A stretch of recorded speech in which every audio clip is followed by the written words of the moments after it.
Welcome to Dodgers Daily. I'm Casey Porter. I'm so glad that you decided to tune in. Fans, we have a very happy show today. Obviously, Los Angeles, they won last night on the Grand Slam by James Outman. We're all still celebrating that. But hey, it was a great day overall in the organization. Every single affiliate except for Rancho Cucamonga, who is at the bottom at the Single A level, they all won. So it was a very successful day for the Dodgers. Very exciting, so we have a lot to get to. But before we get into all that, just a reminder, we do have the ability now to help Dodgers Daily by donating. If you go look in the description, there is a link in the description to help you follow Go Donate. So if you'd like to donate and help Dodgers Daily continue growing, that link is in the description. Also, if you like this video and if you like this kind of content, go ahead and click that like button, leave a comment, tell all your friends about Dodgers Daily, become a subscriber, and after you subscribe, click that notification bell. That way, every time Dodgers Daily releases a new video, you'll be notified. You won't miss a thing, and we get to keep doing what we love doing, and that's providing videos like this. So, hey, we have a lot to get to. Again, James Outman with the Grand Slam, and there was a lot more to that game than just that one hit. Obviously, it was a good game overall. It was a good game to win for the Dodgers. A bounce back there at Wrigley Field, and like I said, all four affiliates won. Well, not all four affiliates, but Rancho was the only affiliate that did not win last night. So a good day in the system. So let's not waste any more time. Let's get right to it, and let's talk some Dodgers baseball.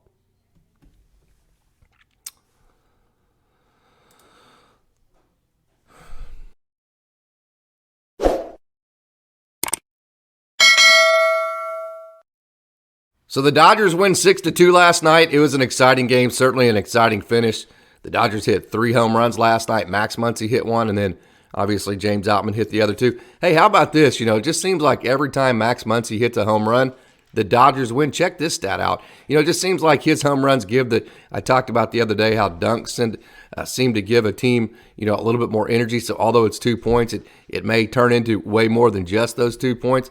It just seems like when Max Muncy hits a home run, it gives this Dodgers team a lot of energy, and it makes this offense a little bit different just for some reason. So how about this? In the last 24 games that Max Muncy's hit a home run, the Dodgers are 21-3. So, man, that's just kind of a stat. This goes to show that when Max Muncy's playing offense well and when he's hitting home runs, it changes this entire offense. That's what, you know, that's kind of what his role is on this team. He doesn't need to hit for a whole big high average. He just needs to have a high OPS, high slugging numbers, and then hit home runs, because when he does, the Dodgers win games. Like I said, 21-3 in their last 24. Hey, what did you think about Max Muncy at shortstop? I'm going to go ahead and dive into that right now, and I'm going to give, you know, at least my opinion on it. And hey, leave a comment. Tell me what you think. You might think I'm crazy with what I'm getting ready to say, but I'm going to say this. I am absolutely 100%, completely, totally, and entirely all in for Mookie Betts at shortstop, and I'll tell you why. First of all, you know, he's what I consider like a thoroughbred. He's very, very good. And I think sometimes right field, he gets bored. And when you get bored, you know, you're not quite as engaged, you know. And then whenever you look at the long-term contract, you know, when you're not playing for, say, a contract at the end of this year or the end of next year, and then, you know, you're playing a position that, in my opinion, doesn't always challenge his skills. You know, Mookie Betts is so talented that I think sometimes in right field, you know, that talent just kind of stands there, and then his brain just isn't stimulated from the fact that he's not being challenged. I think infield, second base, of course, he grew up playing infield, shortstop, second base, all that kind of stuff. I think playing the infield stimulates his mind, and I think that thoroughbred part of his game would come out more. Plus, I think, you know, whenever you look at, you know, there was one time where you had Gavin Lux, and the idea of maybe Gavin Lux, Jacob and Mania. That was before, obviously, you brought out Miguel Rojas. But the thing about it is, you know, you have Luke Williams, and then really the next, you know, yeinerfernandez maybe. But the next shortstop prospect you have is at the AA level right now. That's Eddie's Leonard. So really, you know, hey, you're looking at, unless it's Chris Taylor or, you know, Miguel Rojas is injured, okay. So what do you do with the shortstop position? I think unless Miguel Rojas gets healthy and or Chris Taylor is healthy, you know, totally healthy, 100% healthy, I think Mookie Betts at shortstop is a great option. I'm not saying every single day, but I am all in for putting him there as much as possible. One, because I think He's such a great baseball player. He's not a right fielder. He's not a second baseman. He's not, the great players like him, he is a baseball player. He will figure out how to play a really good shortstop. We know he has the great arm. We know he has the great range. He has the background doing this. He has fun when he's doing it. And I honestly think if you put him at shortstop, it would stimulate him and it would actually make his offense better, because I think he would be, not that he's disengaged, I don't mean that, but I do think that there would be another level of engagement for Mookie Betts if he was playing shortstop and if he was in the infield. Another level of excitement for him. So, hey, I am all in on that. Plus, I think, when you're down to your last options, I've seen Luke Williams play. I'm not saying that he's bad or anything like that, but I think Mookie Betts, on days where Williams wasn't playing shortstop or whatever, I think he's a good option. I have no problems whatsoever putting him there anytime and every time that Dave Roberts would like to do that. Okay, I'm going to give you my scenarios. This is the lineup I would have right now, as far as, the Dodgers are 500, so where do you go from here? I would bring up Michael Busch. I have made that very, very, very clear. And again, I want to state that the Dodgers front office, they have the greatest baseball minds in the world, putting together, lineups and matchups and situations every single day that put the Dodgers in the best situation to win. They know more, way more about this than I do, and they are way smarter than I am. So I don't mean to, to have any of those kind of inferences as far as criticism towards anything. There is none coming from this. This is just my perspective, my opinion. Michael Busch would be in the major leagues. He has done everything he can at the AAA level. He would be my second baseman. I would move Miguel Vargas to left field when I put Mookie Betts at shortstop. And the reason is Miguel Vargas, I got to watch him play left field. He's good out there. I'm just telling you, Miguel Vargas would be a fantastic left fielder. He's a good athlete. He reads the ball well. He's used to playing third base, so he's used to reading the ball from that side of the field. So he gets good jumps. He reads swings very well. He's a good athlete, and when he gets to the ball, he catches it. So, I think Miguel Vargas to left field is a real option for this. That gives you the chance to get a dynamic offensive player like Michael Busch into the lineup at second base. Okay, Outman in center, and then, Peralta, and right field, or maybe Outman in right field and somebody else in center on a certain day or something like that. But, hey, I'm not saying every day, but I think the dynamics of that type of offense would provide spark. I think it would provide offense, and I think if you did it on a strategic basis and you did it based off of good matchups for that kind of lineup, I think you would get the best of all worlds, because you get Mookie Betts stimulated with his play at shortstop. You get Michael Busch's dynamic offense into the lineup. You get to see Miguel Vargas, as far as the versatility that he has, which he certainly does. And he's been really good at second base. I'm not saying that he hasn't been good there either. So I think you get some offensive lineup. I think you get a little bit more of a rookie infusion that gives you energy. We've seen that. It gives you a spark and excitement. And then you also get, probably your most talented player on the field totally stimulated as far as playing shortstop and taking to, in my opinion, a different level of engagement. So those are a couple things that at least I would be thinking of. I'm not saying I would do it tomorrow. I'm saying if you get into that war room every day, you have everybody from the Dodgers organization, they sit around every day and they talk about the process that I talk about, and they chew on it and say, hey, what today, as far as our process goes, do we need to do to put our players and our guys in the best position to win today? And then also combine that with the best plan as far as the long-term goals are. Okay, I think those are a couple of things that I would at least start talking about in the war room. Hey, these are some options. What do you think about those? And I would at least bring it up for discussion. So like I said, the best baseball brains in the world that the Dodgers have can at least start sorting through those things. Okay, so one of the downers about last night, Michael Grove came out with that groin injury, and he had given up 2 runs at that point. But, hey, the positives of that is the bullpen came in. They were, like we became accustomed to last year, absolutely nails. We've talked about this on a couple of different occasions. The Dodgers bullpen has been the opposite on the other end at times, where they've given up runs late that's allowed the other team to win. And I've said at that time, hey, whenever your bullpen can come in and put up zeros and give your offense a chance to just have to score a couple of runs late in the game to win, that's a winning formula. That's how you win games. That's how you win close games, like last night was. Of course, it ended up being the 4-run difference, but it was tied going into the ninth. So, hey, you remember, obviously, the grand slam. You remember the great at-bats. You remember the Muncie home run. Do not forget that every single bullpen member last night absolutely did their job. The Dodgers, I don't think, win that game if the bullpen even gives up 1 run. It's a whole different game if you go into that 9th inning down 1 instead of tied. Of course, that's total speculation. Who knows? But all I can tell you is it's a lot more comfortable to hit when the game is tied than whenever your team is losing, and then also you're the visitors. That's an uncomfortable about at that point. So, hey, kudos to the bullpen. That, we talk about the process. I talk about all the time.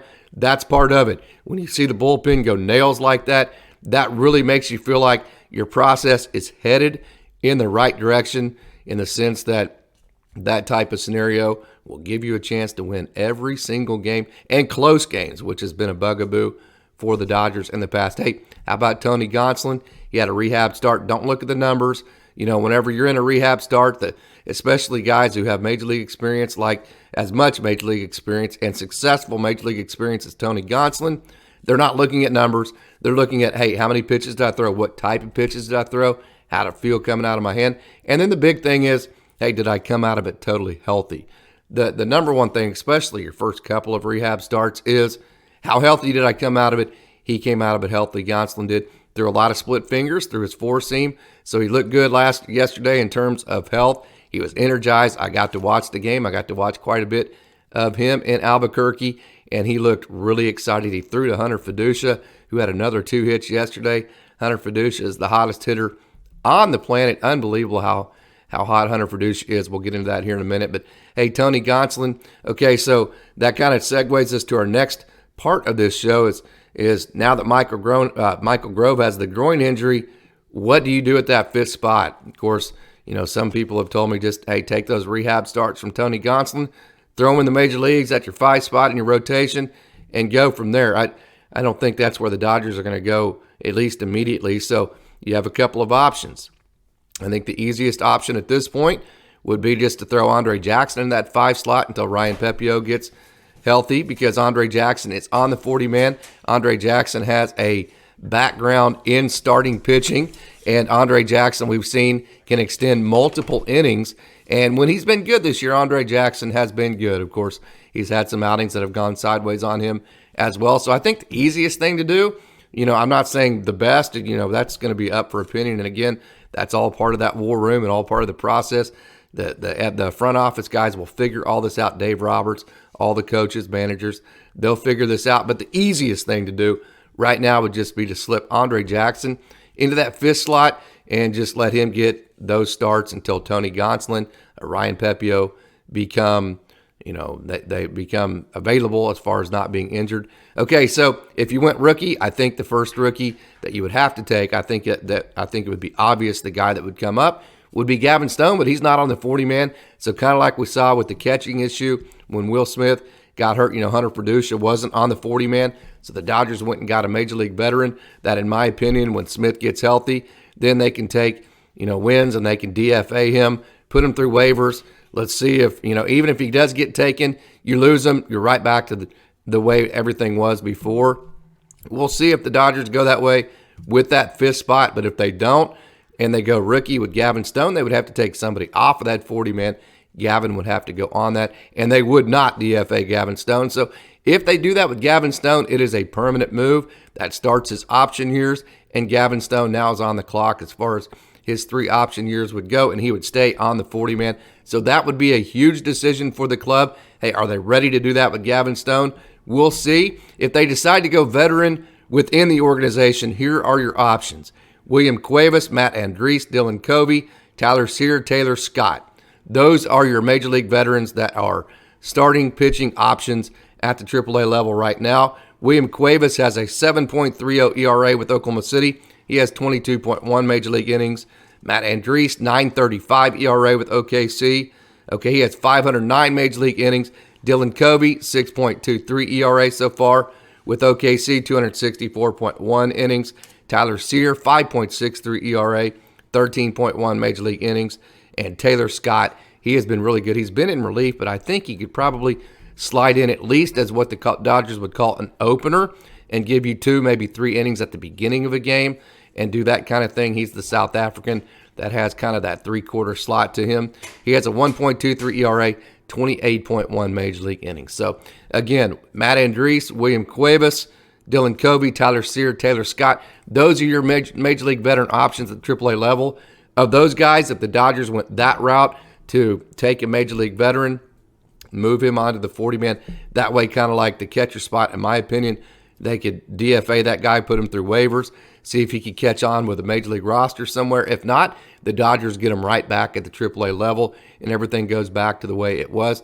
I think if the Dodgers went that way, the choice would be Matt Andriese, and my reasoning is, hey, when you look at his 509 Major League innings, his ERA is 4.63. So he's had the most amount of success at the Major League level. Now, obviously, the 9.35 ERA at AAA Oklahoma City, that's something you would have to overlook. But I do think if the Dodgers went veteran within the organization, it would be Matt Andriese. But I'll also say this, I don't have any inside information. I have no clue, and I don't think anybody in the world right now, including the people making the decisions, I don't think they know right now. So, hey, that's just speculation. That's just what I think. So, okay, that's just kind of, I wanted to cover that and give you my opinion on that. Okay, so last time, remember, you had the walk-off win before with David Peralta. The next day you lose. Okay, so is this going to be that spark that allows the Dodgers to go on that winning streak? We'll see. Okay, I love the way that it was a team-oriented win. It wasn't just the home run by James Outman. It was the fact that you had guys get on base in front of him. You had great at-bats in front of him. You had a base hit, a couple of walks. And then also, the thing that was so impressive about Outman, we know he can hit home runs. We all know that. Okay, it was his first Grand Slam as a major leaguer, but he hit 2 Grand Slams last year. He also had 2 cycles, I should say. In his first cycle, he actually hit a walk-off home run to finish that cycle. So we know he can hit home runs, okay, but we didn't know, hey, the discipline. The pitch that he took, the breaking pitch, I think it was a changeup, I'm not exactly sure, but the one that he took in the dirt, hey, in that big of a moment with the bases loaded, you have that much adrenaline, that's a real easy pitch for even a veteran to swing at, for a rookie to take that pitch and spit on that pitch and just say, nah, I don't think so, I'm going to wait for something I can hit. That tells you right there that James Outman is built for the big moment. He loves the big moment. He's able to stay in the moment. He's able to control his adrenaline and actually execute while he is in that moment, and that allowed him to get a pitch that he could hit, something he did when he hit the Grand Slam. So is this going to be a spark? Is it going to be momentum for the Dodgers? We talked about they have not won back-to-back games since the beginning of April, that homestand where they beat the Rockies 2 games in a row. I believe that's April 3rd and April 4th. So, hey, leave a comment. Do you think last night, because it was a team victory, because the bullpen, so many guys in the bullpen had to contribute. Max Muncy had to hit a home run. James Outman hit 2 home runs. And then you had the big inning where several guys executed in crunch time. This was a total team victory. Those types of wins tend to create spark. They tend to create momentum. Do you think it will do that for the Dodgers? Leave a comment. Let me know what you think. And then I would say this again. Do not forget about the job of the bullpen. Phil Bickford went 2 innings. Justin Brule, Yency Almonte, Caleb Ferguson, and Brusdar Graterol all went 1 inning. So what a fantastic job they did. That's the formula that the Dodgers like. Hey, you draw some walks, you get on base, you make it tough on the pitchers, and then you hit some home runs, and then your bullpen shuts down the other team. You don't allow them to score in the last several innings of the game. And then, hey, you score. And again, like I said, that close game, you set yourself up to score just that 1 run if you had to, by the way that you played offense. Of course, you got the 4 because of the home run, but you executed in crunch time when you needed to run at the end of the game. That, to me, you can tell. If you can't tell by the way, the inflection of my voice, how excited I am this morning, that part of it excites me. Okay, so as a matter of fact, in the 9th inning, you had 2 singles. You had Mookie Betts, who actually advanced a runner on a sacrifice fly, and then you had a walk. So how about 2 singles? You had a sac fly, a walk, okay, and then James Outman hits the home run. So, that's 4 different guys, and then you had the bullpen, which 1, 2, 3, 4, 5 different guys in the bullpen contributed. That's 9. You have James Outman, obviously, that's 10. And then you had Max Muncy. That's 11 guys. Okay, that's kind of what I'm talking about. That spark, that team type of victory. And I harp a lot on the home runs and all that kind of stuff. And kind of my point, the biggest point with that is, hey, it's only one guy executing. When you can get the whole team involved, when you have 11 different guys that leave the locker room and go, hey, I am a massive part of the fact that we just won that exciting game, that's where you actually get the spark and the momentum in your clubhouse. So we'll see if that happens today. I think it will. Hey, just a side note, Michael Fulmer, he actually, I coached at Guthrie High School forever baseball, and he actually went to Deer Creek, who was in our district back when he was in high school. We actually got to face him several different times when he was in high school, and I can tell you this, they were very good, led by Ron Moore, who's a fantastic head baseball coach there at Deer Creek. It's a suburb of Oklahoma City, a little bit north and on the west edge of Oklahoma City. And they had a guy named Anderson who would pitch. He would play shortstop really good. And he was 91, 92 at the time in high school. And we faced him, and he threw about 4 or 5 innings. And then they brought in Fulmer in the 5th inning. And we had seen 91, 92 for 2 or 3 at-bats at that time. And when they brought him in, it was a whole different scenario. And I remember, hey, Coach Chappell, our head coach, telling our kids, hey, just compete. Just do what you can to compete. And, our message was, hey, they are competing, Coach. I remember one of our assistants going, I'm not sure that anyone in the state of Oklahoma could hit this guy tonight. And that includes, hey, the Oklahoma Redhawks, which is what their name was at the time. That includes Oklahoma State. That includes OU. I don't think there's a human being in the state of Oklahoma that could hit what he was throwing. He was throwing, I would say, 97, 98 at that time as a senior in high school. And, hey, we battled as well as we could, but I can tell you, I can remember that day. I can remember what his fastball looked like from an opposing dugout like it was yesterday. That dude was absolutely legit. He's the one that James Outman hit the home run off of us, so I thought that was kind of a neat link. He's not with the Dodgers, but having faced him in the past, I always root for him. Obviously not in that scenario last night, but I just wanted to give that an anecdote because I've seen him up close and personal with my own eyes, and boy, that fastball is live. Okay, so again, the Dodgers, a big 6-2 victory. They continue their series with the Cubs tonight.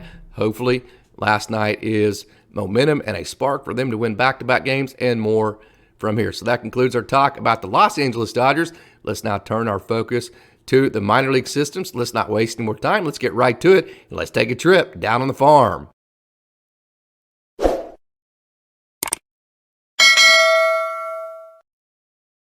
You're looking at Hunter Feduccia right here. He is likely the hottest hitter in baseball right now. He had 2 more hits last night. He has 10 hits in his last 3 games. 10 hits in his last 3 games. He's hitting .432. His OPS is .1415, and he leads the team at AAA Oklahoma City in home runs with 4 RBIs at 21.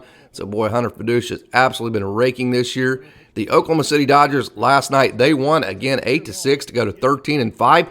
They scored 3 big runs in the top of the first inning. They scored 1 in the 5th. They scored a 3 spot again in the 6th, and then scored 1 run in the 7th again to beat the Albuquerque Isotopes, the AAA affiliates of the Colorado Rockies, 8-6. And again, Hunter Feduccia, the young man, some people were wondering if he was ready to get called up when Will Smith got injured. He did not.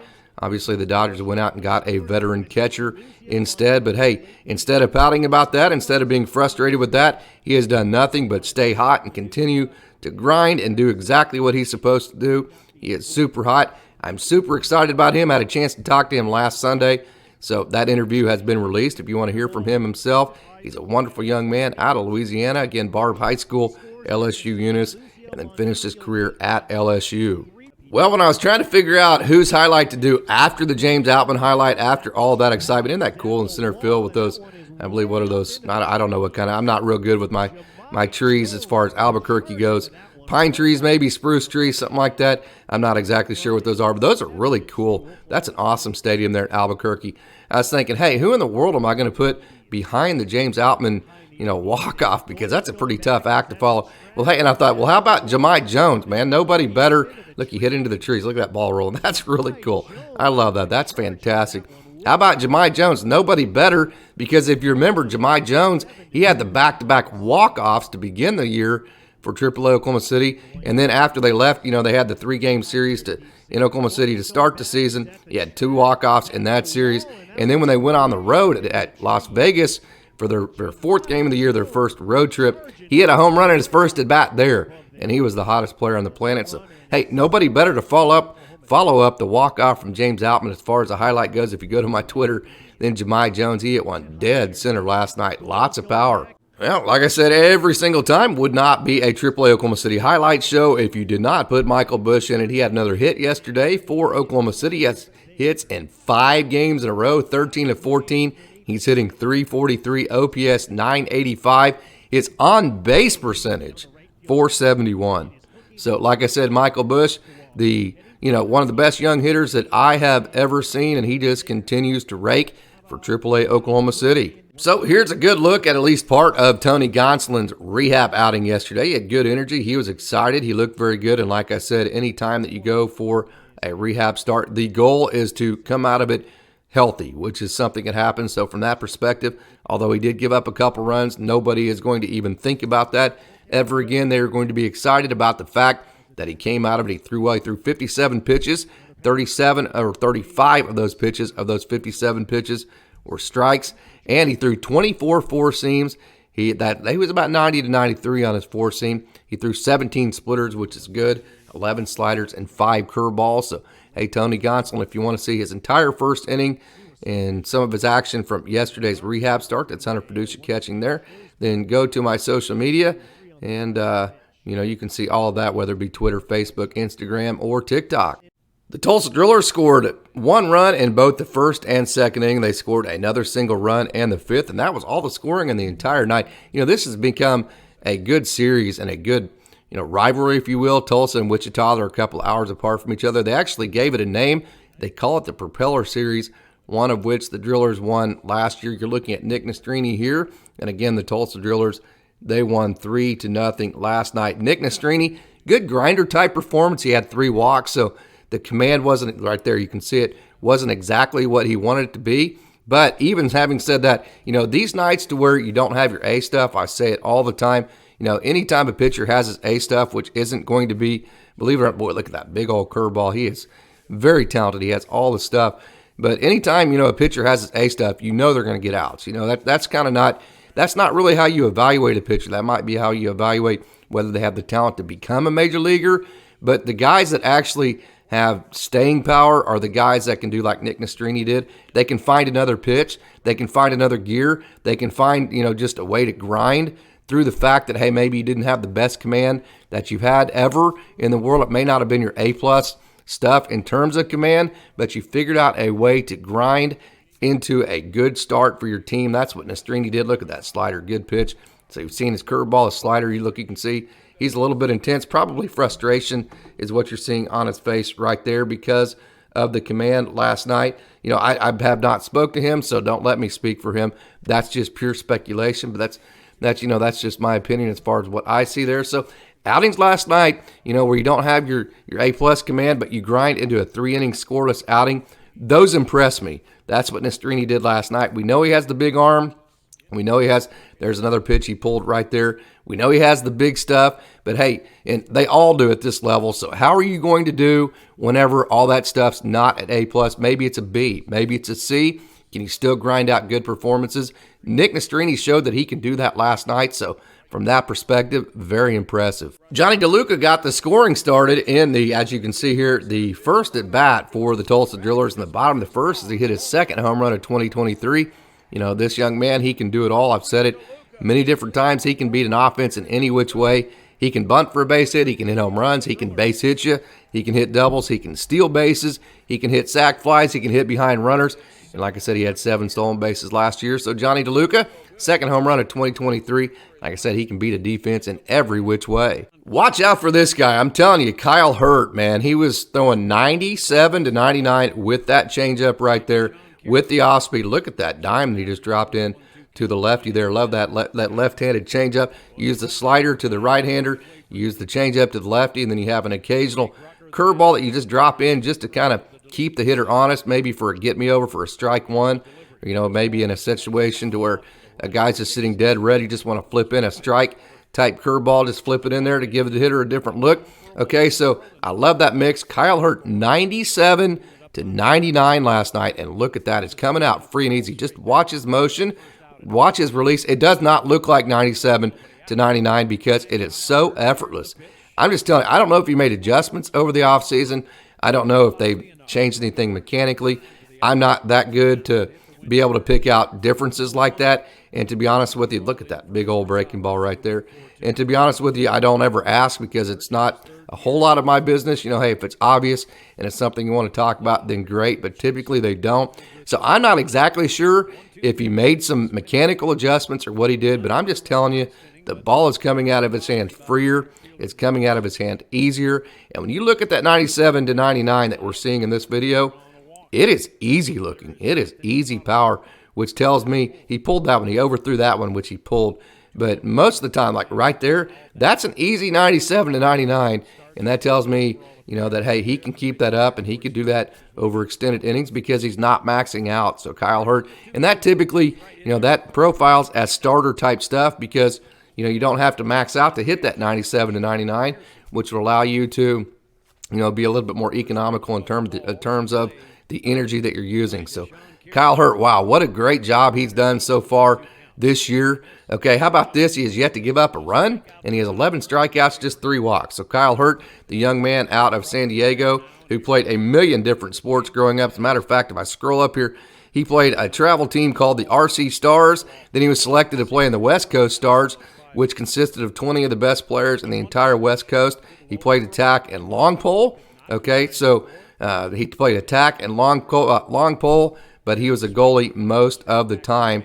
He actually played, I think, lacrosse is what I'm looking at right there, seeing some pictures. And I've got some pictures of him playing football as well. So Kylehurt, a background in a million different sports. He learned athletic ability from all that and the competitive element of competing from all those sports. Again, his dad played Division I football at Ole Miss, and then his grandpa played in the NFL. So this guy comes from championship bloodlines, and he's pitching like a champion right now. You know, with all the top prospects that the Dodgers have, especially pitching, you know, you talk about Nick Frasso, we just talked about nicknastrini, Kylehurt, and Emmett Sheehan, and all these guys in this roster.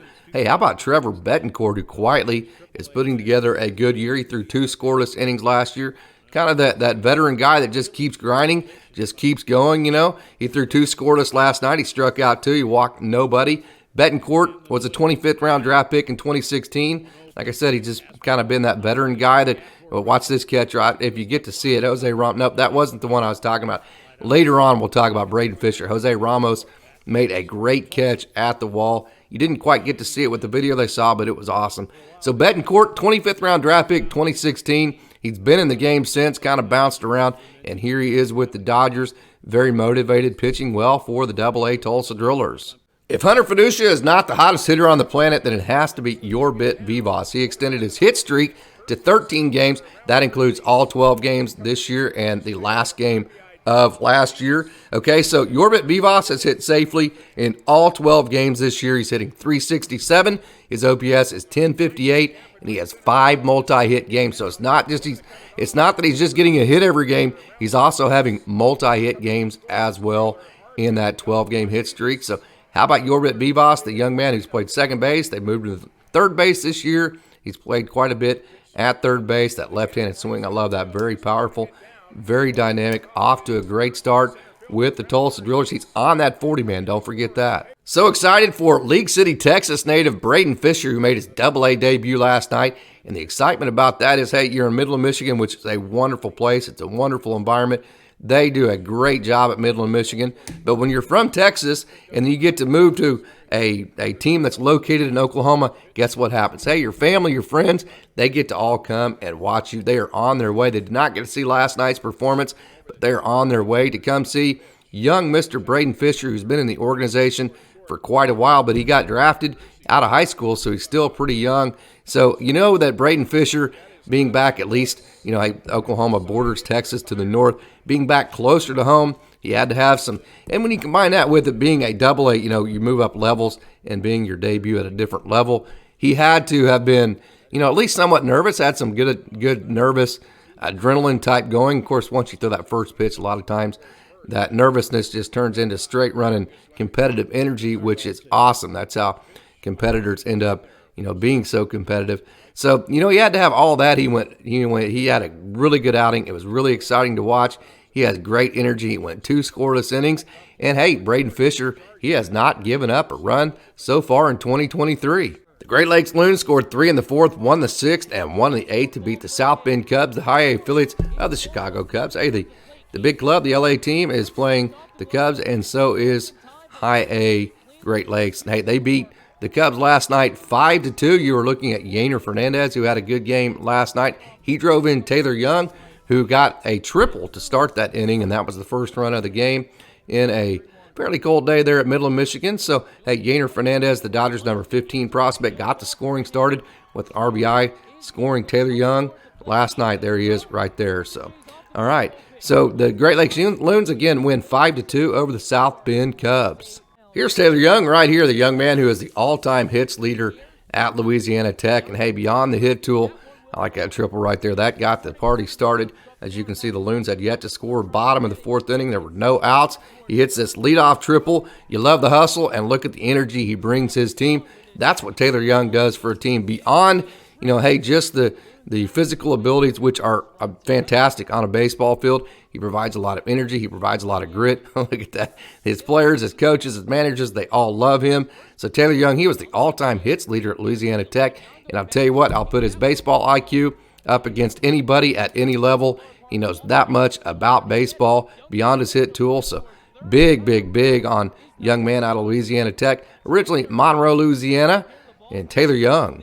Bencasparius gave the Great Lakes Loons another good outing. The Yukon alum Casparius went 5 innings. He gave up just 2 runs. He struck out 3, and he did not walk anybody.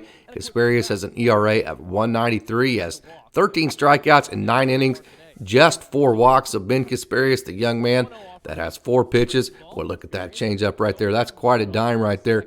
Late movement, live arm. Hey, he would not be a comfortable or a fun at bat. Look at that left-handed hitter. You just don't see the ball very well. It moves late, and then it has a lot of late break. You just never seem to get it off the barrel. Every time you hit it, it seems to be heavy. So Bencasparius, hey, man, this guy has a lot of good stuff, and he was, his last outing was just absolutely dynamite. He turned in another really good outing last night. What more can you say about the left-handed hit tool of Dalton Rushing? This is his first home run of 2023, and he has an average up to 313, which when you consider the wind, when you consider the cold that the Great Lakes have played in so far this year, hey, 313 on the season. He just survived till you get to May, till you get to the 60s and 70s. If you're hitting around 313 at that point, you've made it through the cold weather with that kind of average. Watch out, because that's absolutely fantastic. So, hey, there's Dalton Rushing. The Dodgers, one of the Dodgers' big top prospects. There's his first home run of 2023. The all-time saves leader at St. Mary's had a good outing last night. You can see that little cutter-type pitch from Michaelhobbs. And there's that slider right there. Really good depth to it. He gets a lot of depth to his slider. Right there's another slider that's just a lot of depth to it. It gets kind of depthy, as they say in the organization. Again, all-time saves leader. Filled full of just total grit. Michaelhobbs is very, very, very competitive. Good pitch mix. He went 1 scoreless inning last night. You've seen the cutter type pitch. You've seen the slider type pitch. So he's not one of those guys that just kind of misses barrels. Lots of late life movement. Not a comfortable at bat. So Michaelhobbs, again, I say this all the time. The steal of the 2021 draft from the 10th round. He is better than that. So hey, keep watching this young man for the Great Lakes Loons as the weather warms up. You're looking at Reinaldodepaula, who has yet to give up a run in 3 outings. Reinaldodepaula, let me say that properly. He has 9 strikeouts on the year, just 2 walks, and has an average against of less than 100. So this young man, DePaula, a whip also of 0.33. He has been very, very, very good with Great Lakes. A lot of good stuff. Just kind of uncomfortable. Look how he hides the baseball. We'll see it here in just a minute. He puts it kind of behind his hip, and then he just kind of holds it there. And then by the time he actually moves it, the hitter, is having to make up his mind. So he hides the ball very well. I want to show you. Watch this. See how he goes? Well, you didn't get to see it very good right there. There it is right there. Look how he just kind of puts that behind his right hip and just kind of leaves it there right there. And then it's hidden from the hitter, especially when you have a white uniform like that, until it's almost released out of the hand. So very deceptive for the hitter as far as picking up this baseball. And when you have movement like that, it makes it very tough to hit. So good job, Reinaldodepaula. Aldryacosta threw his third scoreless outing, which should not come as a surprise to Dodgers fans. If you remember last year, he had a consecutive scoreless streak that was amazing. You know, it went for like almost 3 months after he got healthy off of the IL last night. So here's a good look at Aldryacosta. Matter of fact, he went 14 outings in a row last year scoreless. So, hey, he is the master of weak contact. Doesn't, throw the ball 100 miles an hour, but if you look at that pitch right there, that sinker at 91 and the 81-mile-an-hour changeup, he changes speeds. He moves the ball in on righties. He moves it into lefties. He moves it away from righties. He moves it, into or away from lefties. He can move the ball any way he wants, and he changes speeds. He locates. He does all those kinds of things, and because of that, he gets weak contact, and he's known to go on long periods of time, like he's doing right now again, where he goes consecutive outings in a row without giving up runs. So there you go, Aldryacosta doing a good job for Great Lakes. Here's Jakepilarski, and again, he has the 100-plus fastball, but trust me, he's much more than just a power pitcher. He has that dog mentality to him, and he's throwing multiple pitches for strikes. So anytime, hey, how about the weather being about, I don't know what the temperature was yesterday, but in Michigan it can be in the 40s to 50s to 60s this time of year. It's a little bit chilly. Maybe it's windy. You're having to, get ready for a 100-plus mile-an-hour fastball, then all of a sudden he's throwing a secondary pitch for a strike. The only advice I have for you at that point, 2 words, good luck. Rancho is the only team in the organization that did not win last night. All they could muster was the 1 run in the 7th inning last night, and they got beat by the Fresno Grizzlies 6-1 offensively. Jose Izada had 2 hits. He led the way. Kyle Nevin had 2 more hits. His average is up to 490. His OPS is up to 1207, I should say. Theron Lorenzo had another hit. He's hitting 289. And then Jorge Puerta also had a hit. He went 1 for 3, 250. Peter Hubeck, who you're seeing right here, look at that big curveball. I love that big curveball. He started, and then the Quakes used 1, 2, 3, 4 pitchers from there. Lucas Weft finished at the end. So, all right, there you go. Rancho Cucamonga, they were the only team in the organization last night that did not win. They lost 6-1 to the Fresno Grizzlies.